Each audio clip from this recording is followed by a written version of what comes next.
Welcome to the Ordinary Marathoner podcast.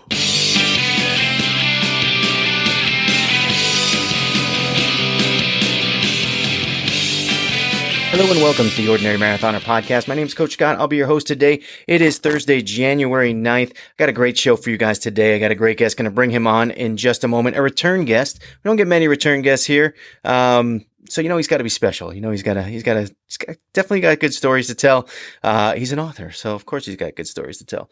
But we'll bring him on in just a minute. As always, you can find this in the back episodes of our podcast at our website, ordinarymarathoner.com. Check that out if you get a chance. You can also find the podcast at the aggregators, places like Stitcher, TuneIn, iTunes, Google Podcasts, all that good stuff. If you like the show, hit that subscribe button. Never miss a new episode that way. You can also find us over at our YouTube channel. Been putting out videos along with all the podcasts as well.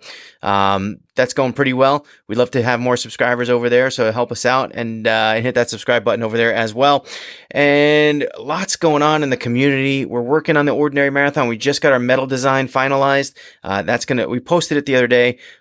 Potentially putting that on the t-shirt, I think. We like the design a lot, so we might put it on the t-shirt. We'll see how that works out. Got to go talk to the t-shirt people and see how that works out. But the Ordinary Marathon, you can go on over to ordinarymarathon.com, register for the race, the greatest virtual race in the history of the world. Actually, I'm pretty confident that it is. It's really, it's a good time. It's a 10-day race, a lot of social media interaction. We have a live 5K in East Longmeadow, Massachusetts, if you can make it. But if not, the virtual race is solid. It's good on its own. You can do either or. You can do both, whatever you like. But head on over to ordinarymarathon.com, register for the race, and use coupon code ORDINARY for $5 off. You pay $25 or something as opposed to $30. We're raising money for the Sam Fund, a great charity, a grant-based charity that raises money for young adults with cancer. So good stuff.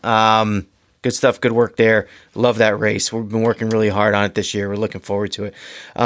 Team Ordinary, we're working on a little bit of a Super Bowl pool, I think. I think we're going to do a box pool for the Super Bowl. It's not going to be a money thing. You're not going to buy boxes or anything like that, but it's going to be for Team Ordinary. So, number one, you have to be a member of Team Ordinary. I think the way that you're going to get boxes is by running miles. So the week before the Super Bowl, you go out, you go for a run, post the run on the page. We'll give you guys a tag. I think that's probably what we're going to do is do like some kind of hashtag, post your run on the page, and then you'll get a box. And then we'll see how it goes. We got about 65 people on the team so far. So, probably like a maximum of 2 boxes each, I guess. So you got to do 2 runs that week and you'll get 2 boxes. And, you win some cool Team Ordinary stuff, some hats, some shirts, some bags, all that good stuff. We got a lot of extra stuff laying around. So, but you want it, man. This shirt is awesome. It's cool. Look at the hat. The hat's been great. The hat is certainly top notch for sure. All right, with that, I'm going to bring in today's guest. He is an ultramarathoner. He is a Cleveland Browns fan. He is an author.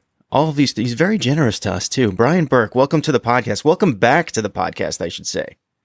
Yeah, it's been a long time. Thanks for having me back. Yeah, it's been a while. It's I normally when I have a guest come on for the second time, when I go on Skype, it tells me like the last time I've spoken to that guest, and I think it says a little over a year since we've talked last. For some reason I thought it was more. Yeah, it's been a little bit more, but you guys are growing leaps and bounds, doing great stuff. So I get it. You guys are doing well with your events and with your community, embracing each other and lifting each other up. Yeah, it's a great community, the running community, and I always said that it's just a lot of support here, and really we just got a lot of good people just recruiting for us and doing great things, and it all works out, and we've grown the community pretty nicely here. But thanks to you as well, I must say, we put on our Ordinary Marathon, our charity event every year. And I got to tell you, you are one of the biggest donors to the cause, and I just want to say thank you. I appreciate Brian donates 3 or 4 books usually every year. By the way, it's time for me to hit you up for this year's race too. I put some pressure on you here and live on the podcast, but I did want to thank you for all the generosity for the Ordinary Marathon in the prior years, and it's awesome of you to be able to do that. We thank you. I believe in what you're doing, so it's easy for me to do. So you're welcome, and I'm on again for this year. Yeah, and one other thing that you did recently too, Brian is also you're a I called you I used I don't know if you ever seen the movie Brave, but it's a cartoon for kids, and I don't know, but there's a scene in the movie Brave where this woman's trying to say that she's a woodcarver. So I'm like, Brian Burk, he's a woodcarver. He's a woodcarver. But yeah, so why don't you talk a little bit about that up front? Because you donated a really cool metal rack that we gave away. We raffled away to one lucky winner. I think Ronald Booz won that one. It came out really nice, and last I saw it was hanging up on his wall. So why don't you tell us a little bit about what you do with the wood carving? Yeah, that got, again, a hobby from a hobby. Again, all of us runners, we've got tons of medals, and we're looking for ways to display them. And it seems everybody's got the typical square board hanging on the wall with some motivational phrase, which is cool. But I was trying to come up with something different, so I started playing with the idea of the elevation profiles of the races. And the first one I kind of tinkered with was the JFK 50 race, an ultramarathon on the East Coast. And a friend of mine who's run it 7 times, she wanted one. And I said, well, let me play with it. And what it is if you can imagine the elevation profile with the mountains and the declines and then the flats all laid out across the top. So you get an idea of what the elevation profile is scaled across the distance of the race. Like the JFK ones was it's a 50-mile race, but they scaled it across 25 inches. So all the elevation gain and declines are all accurate to the race. Then I did one for Boston, Richmond, New York City, Leadville, the bike and the foot race. And then it just got out of hand from there. I just started doing custom things. For the last annual Vol State 500K race, that's a run across Tennessee. I actually carved out the path of the race across the state. The state was featured like recycled wood, and then carved and inlaid the route across the state of Tennessee. And it just came out, honestly, it came out really nice. And I've kind of surprised myself with some of the things I've been doing. I just did one recently for the Marine Corps Marathon. It's like a 3D effect where you get 3-dimensional views of the White House, the Washington Monument, the Capitol Building, and then the Iwo Jima Memorial with a little runner down in the corner carrying a flag. This gentleman was part of a Team RWB, and he carried a flag for his first marathon, so I added that in there. So my awards are a little different. They're custom to your experience at the event. It's not just a piece of square wood. I tailor it to what you want. And they're really kind of coming out real nice. They can be seen on my website, briansrunningventures.com. I was going to ask you. Yeah, I was going to ask you to give that. It's also your running blog, too. Yeah. I like to feature them there. But it's something unique. Now, it takes me a little longer to get them done. But if you're willing to wait and can give me some input on what you experienced to the race, I try to capture those memories for you. Yeah, it's really nice. And I can't think, everyone needs a spot to put their bling, right? You need a spot for those medals. Otherwise, they sit in a box in the closet and you never see them. And, we have one here too. My wife got me one a couple of years ago. It says Ordinary Marathoner on it. We just kind of hang all of our stuff on there. But yeah, the ones that you make are super unique and really good quality. So, and again, thank you for donating the one for the Ordinary Marathon. And obviously, if anyone's from Team Ordinary, any Team Ordinary members, either if you remember seeing it or if you want to see it, we can throw a picture up there and you can give Brian a call. I'm sure he wouldn't mind kicking out another one. Oh man, I appreciate it. Appreciate the support. Yeah. And speaking of support, so, I have a couple of things. I have like 3 topics I think that I want to talk to you about. So let's start. Since we kind of we did a plug with your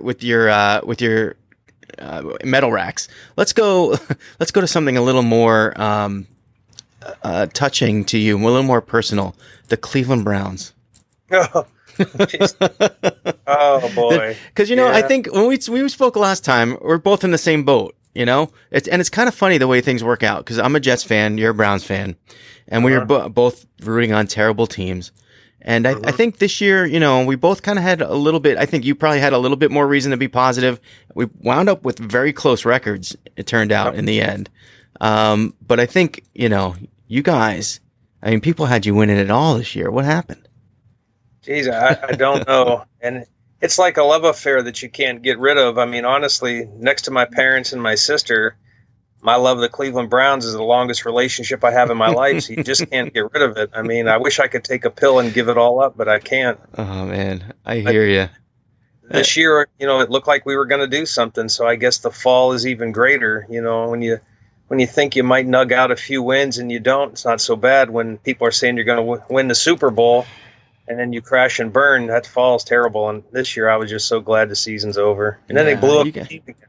Holy cow. Yeah, man. I mean, did they hire a new coach yet? No, not yet. They're still interviewing guys. Hopefully to have one by this weekend. Yeah. The Giants signed that Patriots guy, and so I have this theory that the Giants are going to bring in Tom Brady, Rob Gronkowski, and Antonio Brown next year, and that's going to be their thing. But I don't know. We'll see. That's my guess. I just wanted to get that out there so people can hear. But then they're going to be disappointed too. Yeah, I mean, you guys got Odell Beckham from them, and he didn't. I mean, not that he didn't. I mean, he was pretty disappointing. I think for him, you were expecting a little bit more. But hey, you know what? There's always next year. Well, to tell you how bought in I was, I don't know if you noticed the Cleveland Marathon. I ran the entire marathon in my Browns helmet. I do remember that. my brown pants and my bright orange shoes. It was a lot of fun, man. I had a great time high-fiving the kids and taking pictures along the route, but that's how sold in I was. And man, I bet the whole city was like that, though. Wasn't, oh, man. That's tough. It's just a tough year for you. Anyway, but not a tough year running-wise, I don't think. I mean, here we are. I mean, Brian's an ultramarathoner. If you guys, I think I mentioned that at the very beginning, but I mean, you can kind of hear it in his voice sometimes as he's talking when he says things like, this 500K and, I ran this marathon in my Cleveland Browns uniform, as casually as he says it. I think we probably did this a little bit in the last podcast, but refresh us a little bit on how you got involved in ultramarathoning and bring us up to date with some of the things you've done in the last year or two. All right, sure. Yeah, it's hard to believe 12 years ago.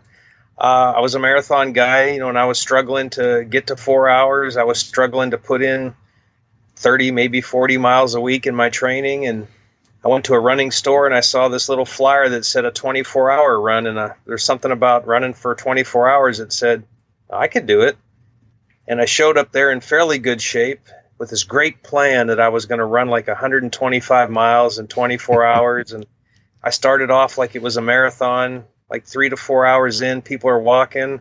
I'm on the leaderboard like number 1 or 2, and I'm thinking, I'm going to win. I'm going to win. And at about 5 hours, I understood that I had no idea what I was doing. I exploded. The world came apart. The blisters came out. My stomach came out. I finished it with like 52 miles, but I realized I'm a fool. I have no idea. And then somehow that sucked me in, and it's just scary now. Yeah. A 20-mile run doesn't scare you anymore. Right.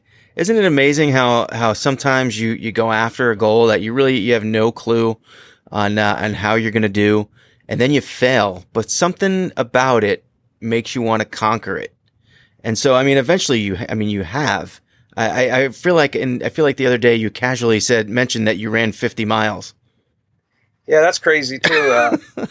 When I was training for my first 100, I didn't want to run a 50-mile training run by myself, so I threw out there on Facebook, hey, would anybody want to come out and join me? And like 20 people showed up. Half of them I didn't even know, and everybody ran laps with me while I got to 50 miles. That's great. Well, that has spun into what is now a little event that I host the first Saturday of every year, where we go out and just call it an ultra crazy New Year's run. And you can run 1 lap or you can run 50 miles. But this year we had 68 people show up, and it's a free event. I just put it on and I host it, and we got a running store, Run and Try Outfitters in Wake Forest, that helps us out. And again, 68 people showed up. We had some first-time ultras, first-time 50s, a couple friends that ran with me. We both kind of jokingly said, it's crazy that we're just going out to run 50 miles. Again, it didn't hardly scare us because it's getting to be part of life, Yeah. It was a blast. You guys are crazy. I have yet to kind of I don't know why, but I've yet to sort of take in and go and watch, or you can, a lot of these racers allow you to have pacers, right? And I've been offered a couple times to be a pacer for someone. I don't know, maybe it's fear that I would catch the bug. I struggle to train for a marathon and finish a marathon in 5 hours. And then every time I finish, the last few of them when I finish, I think to myself, imagine going back out there and doing that again, because I'm dying. I don't know how you guys do it. Is there a secret? Yeah, I guess the secret is just it's a community as well. I mean, if you're dying, there's somebody else dying with you, and usually you can link up and lift each other up, and you realize you're not gonna die. You're gonna come back. I think once you realize that no matter how bad it gets, it's gonna get better, and that's why a 100-mile race is so inviting to me. I know it's gonna get terrible, but just like life gets terrible, there's always a new day, a new dawn, and that's part of the curiosity. How are you going to handle that bad time? Yeah. Now, I remember when we first met, you had just written I think it was your first book, Running to Leadville. Yep. And you gave me a copy, and I leafed through it, and I don't know if I finished it. I think I read about a half or 3/4 of it. I know, right? I probably missed it. It was probably like the best ending ever. But I got to be honest. Like sometimes I talk to people and I mention your book, and sometimes they know, like they've heard of it. So it's not, it's done pretty well. I would guess. But the whole concept of running to Leadville, I feel like I haven't talked to you in 2 years, and I feel like, weren't you going to run Leadville? Did you ever actually do it? Was there an injury involved? There was a story there, wasn't there? Yeah, there's a bunch of stories. I initially wrote the book wanting to tell a runner's story. Some of it's my life. It is a fictional story. It's not all my life, but there's parts of my life in the character development. But then I just didn't want to tell a story without there being a climactic race. So I also wanted to tell the story about a iconic ultramarathon, and then Leadville came to me. I have no ties to Leadville. At that point, I had never been to Leadville. But I thought, what an iconic race to tell this story on that stage. So I went out to Leadville, did a bunch of research. I have run the race. I did the running camp. And the story just kind of came together where you're telling the story of the characters as well as the story of the race and of the character running the race with a nice climactic ending to you that I think is pretty good, and I've been told it's pretty good. Yeah, I like I said, I've met people that have read it, that know of it. All of them in the ultramarathoning community. I think one of them was a guest on the show, and I remember, I think he was an author too. I can't remember the guy's name. This is terrible. It's a bad job by me. But yeah, I mean, it has gotten out there, definitely within the ultramarathoning community. I believe if you mentioned that book, people would know. But you've been doing some other projects as well. Now I know, I think last year you donated a few copies of 26.2 tips to run your best marathon. Yep. That's off the top of my head too. This is me doing no research when I have my guests on. But I feel like I should remember that anyway. But that was your second book, right? How did that one wind up going? How did that one wind up doing? It's doing good for a no-name author, and again, I'm not a leaderboard finisher. You're a self-publisher too, right? Yeah.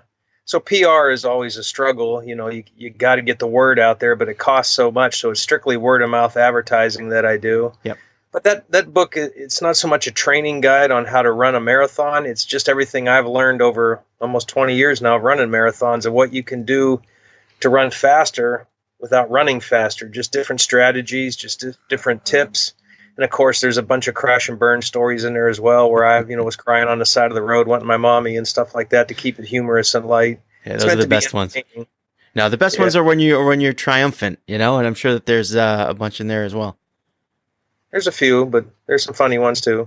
Yeah, I'm trying to weave the Cleveland Browns in there some way, but the word triumphant and Cleveland Browns, they don't go together very well. I'm sorry, man. I'm sorry to keep picking on you. But so recently you did another book, though. You're out with number 3 here, right? Yeah. So what was the idea behind this one? Well, still, there's a story. Again, when you run 50 miles or 100 miles, it's just funny how you think about things. And I just had this story of a character of a runner who faces some challenges, who's a semi-elite athlete, but then again doesn't quite get the goal that he set for himself, and then how he struggles and deals with that, how he finds a running community of his own to call home, to call family, and then also to tell the story on an iconic ultramarathon. And this one, the stage is the JFK 50, which is a well-known, well-respected. It's the oldest ultramarathon on the East Coast. I think it's actually might be the oldest in the United States. But it started with President Kennedy's challenge to his officer corps to march 50 miles. Well, now this is the last surviving 50-mile course, and now it's for the past 50-some years, it's been an ultramarathon race.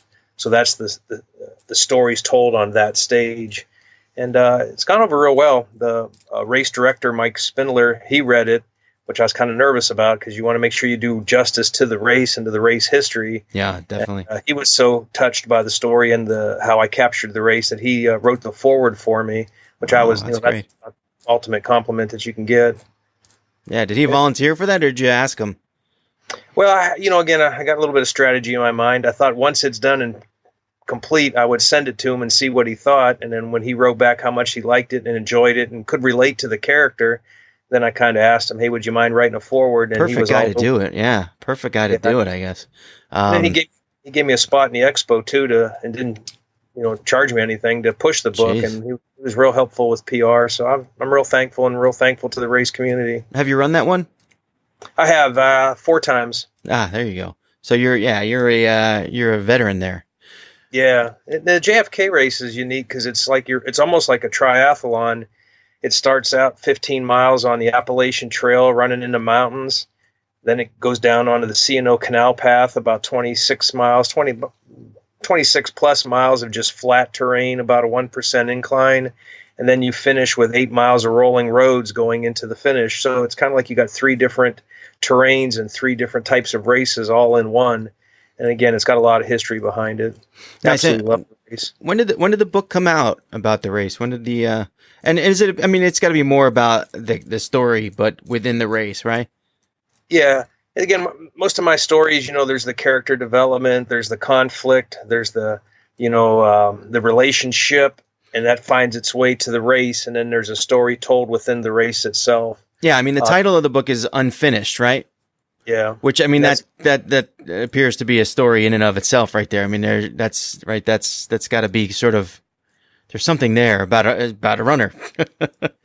There is, and not to be, not spoiler alert. Yeah. I can't give out the ending, but again, I've had people write me back and said, hey, you're the Nicholas Sparks of ultra running, racing, and writing. And I said, oh, great. And had a few people there's a unique plot twist in the middle, and it's gotten good reviews. I mean, I kind of stretched my writing wings there a little bit. Yeah, that's one of those things, man. You just keep at it, and I don't know, 3 books in about 4 years. I think that's pretty good production, and you keep at it. And I haven't read the new one. Maybe I'll win a copy at the Ordinary Marathon and dig into that. I haven't had a good history with finishing books. That's my own fault. Anyway, I'm sure that's on Amazon, right? Just in case anyone's looking. It's called Unfinished by Brian Burk, Burk. If you guys are interested, I'll definitely put a link in the podcast as well. So again, you mentioned all these. I don't know how you find time to train and write a book. But how? I mean, obviously you're out there running 50 miles, 100 miles, whatever it may be. But how do you find time to train? What's your training regimen? Typical Brian Burk training regimen. Well, that's funny. I don't know. You just got to make the time. I don't know how I find the time, but I mean, my routine is I get up morning 6 o'clock. I go to work. I get off at 3:30, and I go straight to Fort Lee in Virginia is where I live. I live in Richmond, Virginia, but Fort Lee is a military installation.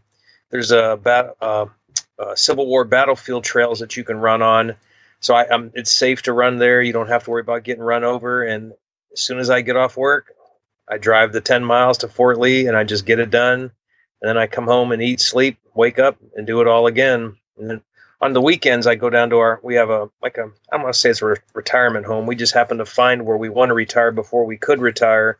So on the weekends, I go down to North Carolina to our little house there, and then there I just run the trails around North Carolina. But I'm just determined to get out the door and get running, because if I stop in between, it just doesn't happen. So do you have mileage goals when you get out there and run? It sounds like you just kind of roll off the bed, putting your sneakers on, and just go.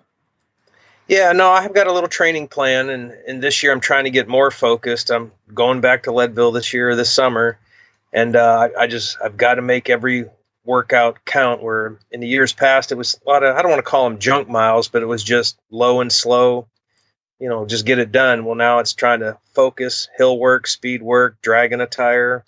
When I do have days where like I do a walk, I don't really take days off, but on my day off, I'll walk with my wife. Well, I have a 16-pound vest I'll put on. I'll wear that for 6 or 7 miles. I just try to have every workout focused on something, because I got to get back to Leadville and get it done. Yeah, we have one of our Team Ordinary members, Jen Bergstrom's actually. I don't know if you know Jen or not. A lot of people, yeah, she's up there doing Leadville this year as well, I think. So maybe you'll see her up there as well. She's been doing a lot of training. She's talking about doing like putting her treadmill on 15-degree, inclines and stuff like that. 15% inclines. I don't know how you guys do it. What month is Leadville in? When it's August. It's August, so you got some time. Are you doing anything in between, or is that your main goal right now? No, I try to run race every month, but everything's focused on Leadville. Last Saturday was the 50-mile run at Umstead, February 1st. And you do that one you've done that one a bunch of times too, no? Yeah, I've done 200s out there and a bunch of other stuff out at Umstead. Jeez. And then February's light to light 50-miler in the Outer Banks. Now that's fairly flat, but I'm going to try to put down a decent time. Then March will be just a training month. April, I'm going to run the Umstead 100 again. That'll be my third time running that. And then I have the 24-hour race that I've done now 12 years in a row at the end of April. Cleveland in May in my Browns outfit again. And then June, I got a vertical challenge race out here in North Carolina, where you do laps around a relatively small mountain for East Coast standards, until you actually cover 1 vertical mile of elevation. Also, the Boogie 50 is a hot race in June that I'll run for heat training, and then July I'll be fine tuning, and then here comes Leadville. Man, that is a lot of running, man. What do you know? Are you one of these guys that tracks your miles per year? Do you know how many miles you run? In 2019, you have any idea how many miles you ran?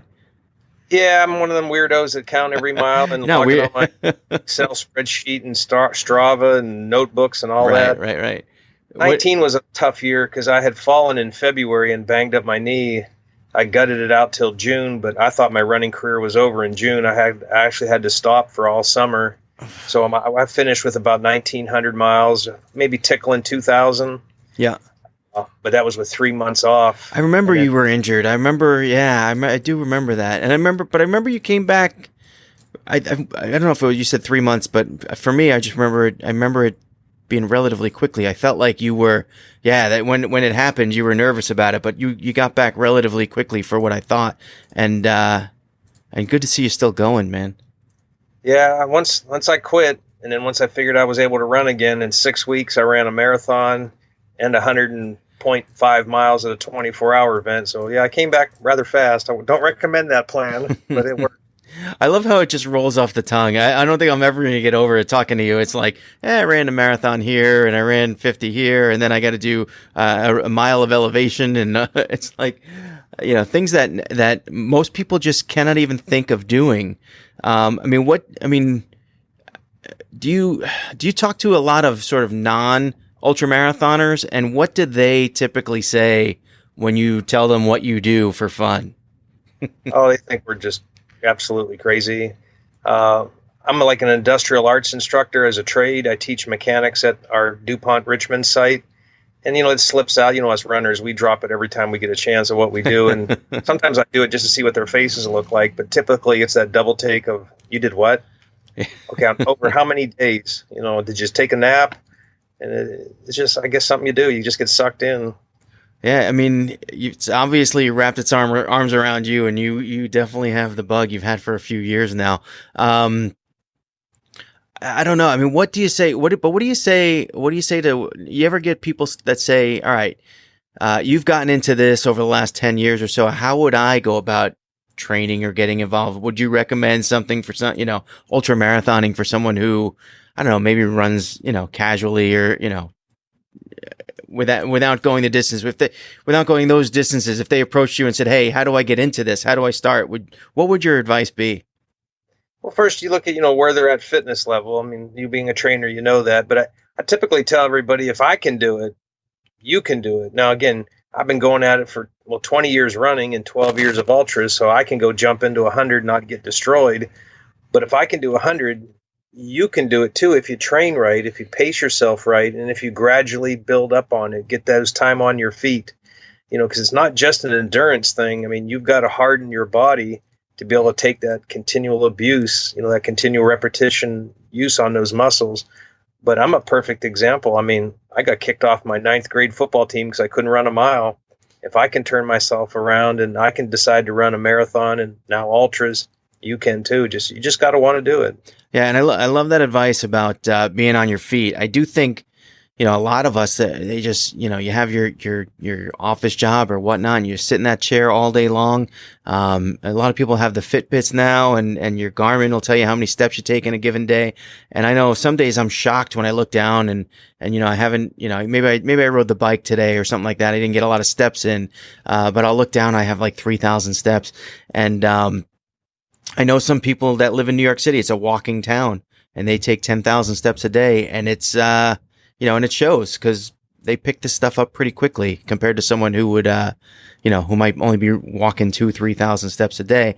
It definitely matters, that time on your feet. And I think that was a great point you made.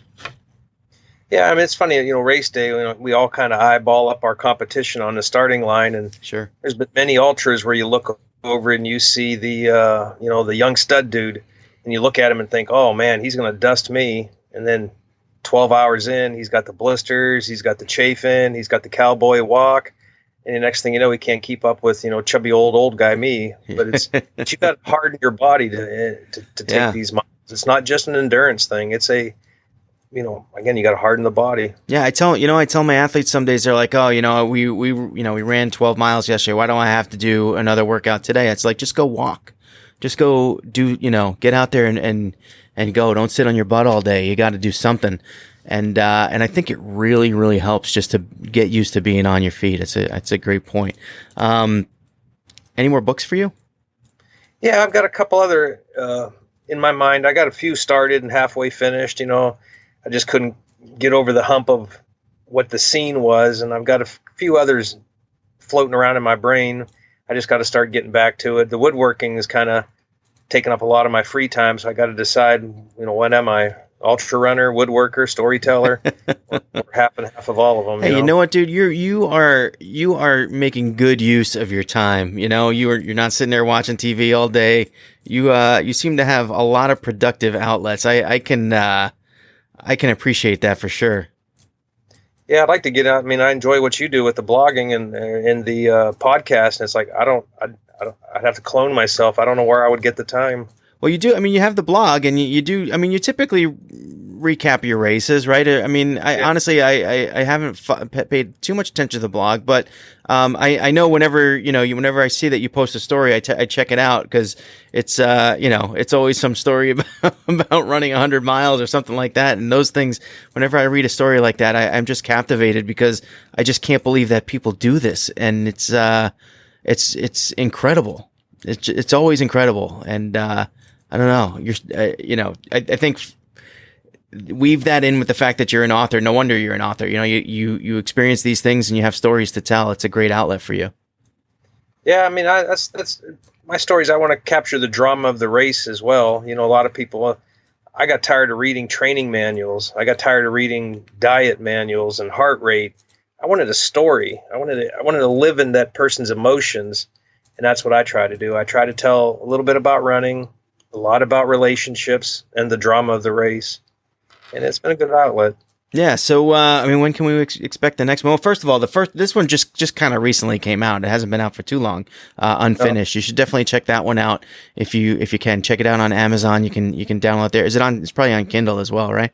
Sure is. Yeah. That came out in November. I kind of waited for the release to be around the JFK race, which is in November. Nice. So it hasn't been more than a couple months now. Yeah, smart. And then, I look forward to, I got to tell you, man, I look forward to kind of watching you over the next few years and seeing how you do. It's like you keep on and on, man. It's just good to see. And obviously your generosity for our charity race. I love the relationship we have, and I can't thank you enough. Oh man, it's all good. Like I said, I believe in what you're doing, and that makes it easy. Awesome. So I'll definitely be in touch, man. We want to get some of those some copies of that unfinished book, I'm sure. Although, you know what? I feel like I want my listeners to buy it too. I don't want them to, to hold out to hold out hope that they're going to win, and not buy the book. Go buy the book. And if you win it and you already have it, then we'll figure something out. We'll give you one of these nice Team Ordinary hats that I'm sporting. There you go. That's going to pay my way to Leadville. My wife's going to. There you go. Any more family money. Well, listen, man. Best of luck. Leadville's your A race this year. Sure is. Yeah. Awesome, man. Got some unfinished business out there. Yeah. So was this from last year? Or is this? It was 2 years ago. I went out and I got to 60.5 miles and just things came apart. The elevation got me a little bit. So I got some unfinished business myself. Oh, that's nice. I know you're going to conquer that one, man. Just hearing that story about your first 24-hour race and the 52 miles or whatever you did that day and how you overcame that one. I wish you the best of luck. You're going to get this one. Man, I appreciate it. Can you be tracked there? Can you get tracked at Yeah, they have live tracking. All right, because I know, like I said, we have our friend Jen Bergstrom out there doing the race too, so it'll be cool to be able to track a couple of you guys at the same time. That'll be awesome. And we'll up with her as well. Yeah, cool. That's great. Anyway, listen, man, thanks so much for coming on the podcast. I appreciate it. I know I kind of snagged you here at night, and and time is valuable, especially for a guy like you. You're busy doing something. You're probably carving the wood as we're talking. Trying to stay awake. I get up at 5 a.m. So us old people, we need our sleep. I hear you, man. I hear you. That's where I'm heading to. Anyway, listen, Brian, thanks so much for coming on the show. Anytime you write a book, you can come here. We can chat about it. Love to hear it from you. It's good stuff. All right, man. I appreciate it. Good job out there. Brian Burk, ladies and gentlemen, thanks so much for coming on. Again, you can find Brian's book. You can find his blog at briansrunningadventures.com. You can find information there about his metal racks, his wood carving metal racks, and you can also find his email address there, so you can taunt him about being a Cleveland Browns fan. But his books are Running to Leadville, 26.2 Tips on How to Run a Marathon. Is that right? I got to get it exactly right, Brian. Is that right? Yeah, 26.2 tips to run your best marathon or any race for that matter. There you go. And his newest unfinished is now on the shelves as we speak. So head on out there, get Brian's books. And I don't know, in terms of the show, we've got one coming out tomorrow, which I actually might get that out before I do this one, so I shouldn't even mention it. But we got a couple guests lined up for the next few weeks. None as good as Brian. Well, maybe. I don't want to talk bad about them before they even get on here. But I'm sure we'll have Brian back also in the near future to talk more about Leadville and talk more about his books coming out. Thanks so much again, Brian. And remember, every day, I'm even screwing up my taglines. Every day is an ordinary day unless you make it extraordinary. So get after it, guys. Go Browns.